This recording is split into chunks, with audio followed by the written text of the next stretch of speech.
Today in the episode we're going to talk along the themes of financial independence, safety and quiet empowerment. So the episode title is Quiet Steps to Build Options Without Rocking the Boat. Welcome to Breaking Financial Chains, where we combine practical money guidance with emotional healing to help you break free from financial limitations. I'm Tanya Riverson, your financial wingwoman. This might hit a little close to home to many of our listeners. This is certainly something that I was in a position to need to care about many years ago now, thankfully. But this doesn't necessarily mean this is connected to a financially controlling relationship, but it might be in relation to a job that you're unhappy with or a situation that just doesn't align with you anymore. And it's worth reminding ourselves that sometimes freedom starts quietly. You know, it's never too late to build those options. It's never too late to have a few cards up your sleeve. When people think about financial independence, they often imagine big dramatic moves. They think about leaving the job, leaving the relationship, selling the house, burning everything to the ground and starting over. But real freedom rarely starts with one huge decision. More often it starts really quietly, and it starts in those small little behaviours that we can start to see compounding over time.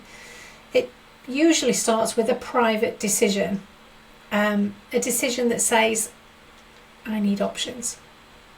That might be, I need options for savings, I need options for medical treatment, I need options for my job, I need options because these arrangements around childcare just are not working for me. It's more stress than it's worth. It's not about panic, it's not about destruction or chaos. Options. And for me, that's what true financial independence is. It's about having a choice. It's about being able to say, that doesn't work for me, no thanks, and being able to walk away rather than having to stay in that relationship or having to stay in that job or having to wait on an NHS wait list for 3 years, by which time treatment may be too late. And for many women, especially those feeling financially trapped, emotionally exhausted or quietly dependent on someone else, options are everything, because when you have options, you have power. So this episode is about how to build that power quietly, safely and strategically without needing to blow your life up overnight. And if you're feeling that you're not in a position to wait, then you need help sooner. You need to reach out to signposted help, which I'm going to put in the show notes for this episode. But why do people stay stuck? Well, a lot of women stay in situations they've outgrown because they believe they have no choice, because they believe they've made their own bed so they have to lie in it. And that might be a financially controlling relationship, that might be a draining business that we feel we can't throw the towel in for, we feel we're in too deep, we feel we lose too much face by admitting defeat, or we feel that there's so many people looking over our shoulder waiting for us to fail. It might be being in a job that you hate, it might be a lifestyle that looks good but feels absolutely suffocating. It could be financial dependence that creates emotional dependence. And often the reason isn't a lack of courage, it's a lack of options. And whilst money might not buy us happiness, money gives us options.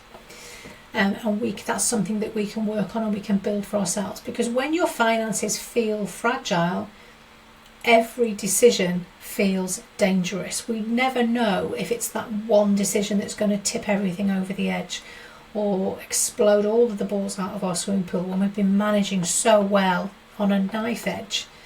Sometimes it feels like balancing precariously between what we say yes to and what we say no to. And fear makes people stay still.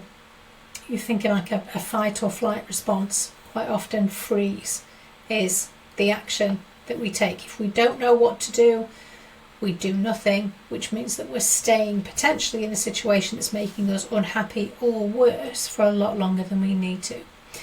And that's why building options matters more than building appearances. So we might need to have a little bit of an honest conversation with ourselves around what that looks like. But ultimately, options create calm. It's the peace that comes with knowing we have options that gives us the power to maybe stay a little bit longer if the promise is that things are going to change, or the pay rise is coming, or those invoices, I'm going to pay those. But it's about choosing whether you stay rather than feeling you have no option but to stay because you can't leave. And that's very important, that distinction. Financial independence isn't always about leaving. It's simply knowing that you could, which gives you that power back. So it changes how you think. It changes how you negotiate. It changes how you hold boundaries and how safe you feel. Even having a small emergency fund can change your nervous system, knowing that you can book a train ticket and leave, that you can put the bags in the car because you've got enough to fill the car up with fuel to get somewhere. Because suddenly life feels less like survival and more like choice, and that's really powerful. People often wait for the perfect time to make a big move, but the smartest moves are usually the really quiet ones. The ones that you're keeping under the radar, the ones that help to regulate your nervous system. Things like opening your own savings account. Things like understanding where household money actually goes. What does it cost to run your home? What does it cost to run a home? Maybe this is something that you're thinking about doing for yourself, but the thought of managing it for yourself, because you've offloaded that decision, leaves you in a place of uncertainty and fear. Building a personal emergency fund is a quiet step that matters. Knowing your legal and financial position. Updating your CV if it comes to thinking about changing your job, having a conversation with someone that can help you with interview techniques or what you might wear or how you might dress yourself for an interview. Increasing your earning capacity and having that uncomfortable conversation with your boss. It's the small steps. Putting yourself out there with that business idea or that side hustle to generate that little bit of extra income can make the difference between choosing to stay and having to stay.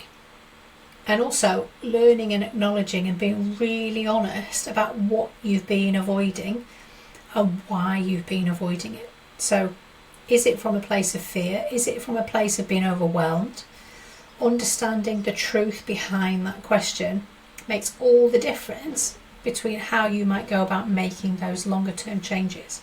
And these aren't dramatic, but they're very powerful and can have a really significant impact.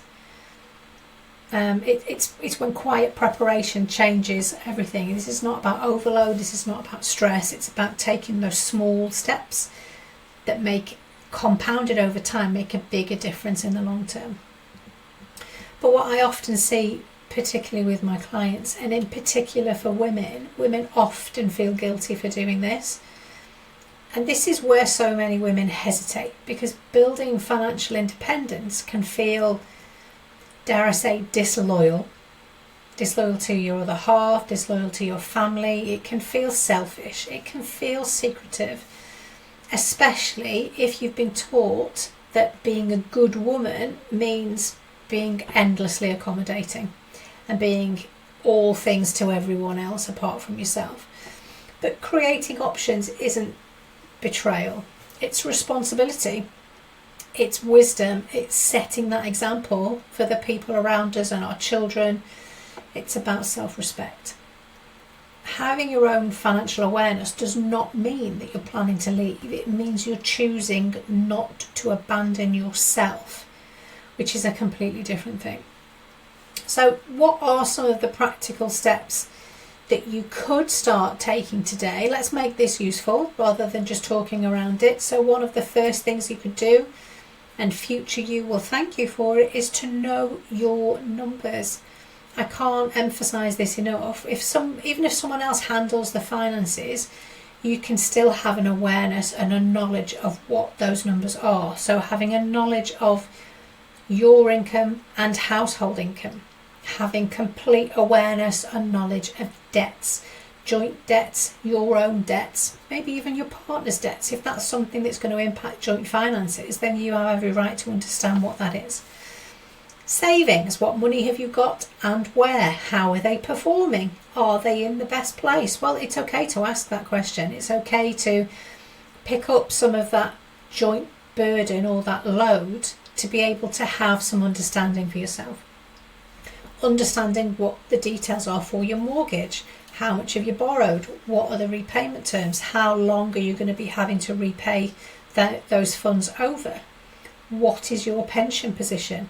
Whether that's state pension, personal pensions, workplace pensions, what do you have and where? What is that likely to mean for you at some point in the future? And again, future you would always thank you. They're never going to say, I wish we'd blown that money on a handbag, or I wish we'd had that extra holiday instead of putting this money into a pension. It's getting that balance right, but understanding where you are and where things stand is absolutely vital for regulating your nervous system and that feeling of safety around money. Quiet decisions, looking at paperwork, opening mail, knowing what the login details are for online accounts, and then understanding and having that quiet confidence that you know. And then sharing that knowledge with all of your friends. Because knowledge is safety at the end of the day. As well as knowing your numbers, we want you to build your own buffer. Even small amounts are really going to matter. £500 can feel absolutely life-changing when you previously had zero. So knowing that you have a little bit of money put to one side, it's not about the number, it's about the psychological shift that having that buffer for you and knowing that it's there in the background can make such a big difference. Knowing that you have a goal to save, knowing that you can achieve it, knowing that when you make a promise to yourself that you're actually going to keep it, that builds self-trust, it builds self-belief, and it's all part of those really small steps that then lead to, do you know what, I think I can do this. I think I can do this for myself. I think I can support a family. I can get involved in those household things. And what I see over and over again is that quite often women in particular will defer responsibility around finances. And that's not necessarily from a place of, I don't know, so I would rather someone else does it. But it's usually the fact that we're carrying so much anyway, that mental load, the emotional load of running a family and running a home and running a business or getting to a job and making sure the car is serviced and there's air in the tyres and we've got food shopping being delivered later in the week and all of those things. Sometimes it can feel like a massive relief to go, thank Christ, you deal with that. Thanks so much. I really appreciate it. And over time, that then erodes our own knowledge and confidence around money. So understanding the psychological shift that comes with, do you know what, I can do this. We're going to automate the hell out of it, but I can do this for myself. Another thing that we can do, purely practical, protect your earning power. Skills matter, you know. What is your job role expected to be? What could you do to help ensure and ensure that position? If that's something in business, what changes are happening around you and how can you make sure that you're not being pushed out in favour of someone else that has a different skill set? Income options matter. Staying employable matters. Even if life feels stable now, options give you peace of mind. It might be that you get 10 years down the line and you think, do you know what? I've proved myself. I can run the business. I can run my own practice. I can earn all of this money in my consultancy. But actually what I'd really like to do is have a honesty baking stand at the back of the house, and I want to be able to sell, and I want to be more present, and I want to be able to sell things like that. I want to be able to make candles, whatever it might be. God, I'm completely pulling ideas out of my out of thin air. Having those options mean everything if they're true to yourself, and learning before you need it. So don't wait for a crisis to learn about pensions and tax and legal rights or financial systems. Preparation is quieter and far kinder than panic, and you're not going to feel as though you're being pushed into making a decision for the sake of it. So it's going to make all of the difference. Ultimately, it's the difference between peace and permission. Many women wait for someone else to approve their independence. Permission from a partner, permission from family, permission from society. But peace doesn't come from permission. It comes from being prepared. It comes from knowing if life changed tomorrow, I could respond, not react. I know that I've got plans in place and I have options open to me. I am not going to be in a position where I have to accept the next job that somebody offers me because otherwise I can't put food on the table. And it's that confidence that is freedom. Freedom for yourself, but also the legacy and the example that we're setting for our kids, showing them that it's important for them to have those options, for them to have the choice and the freedom, and understanding that that takes a little bit of work to put that in place. So this really matters for your children too, because remember, they're watching you and they're learning by the example that you set, not necessarily the words that you share with them. They're going to look to the example that you model and how you responded, how you behaved, how you made them feel in the way that you're responding, particularly around money. Are they learning dependence, or are they learning capability? Are they learning fear around money, or are they learning confidence? Especially for our daughters. This is something that we can model and set the example of. Your relationship with financial independence then can become the blueprint for them to follow, that they can share with people around them. And sometimes the quietest thing that you do becomes the loudest lesson that they hear. Obviously, that means you've got to share that with them. We've got to talk about that. And we talked about this in the episode around making sure your kids don't fear money or worship money. So go and have a listen to that if you haven't already. But modelling that behaviour and sharing that experience is going to be the best way that you can set that example for them. So, in closing, I suppose it's easy to think that the right things to do around money are super boring, or that there should be more to it. There should be more to just saving every month and putting money in a pension and putting money in an ISA, or paying attention to where your money is going each month and how much you're spending on the groceries and how much electricity is being used and how much water is being used, and all of those things that all contribute to the spend that we seem to have to do. But freedom doesn't always arrive with fireworks. What we can do is show them that it's the small habits that we consistently apply that make the biggest change over time. Sometimes freedom arrives as a quiet transfer into savings, or an automated transfer into savings that even we forget about.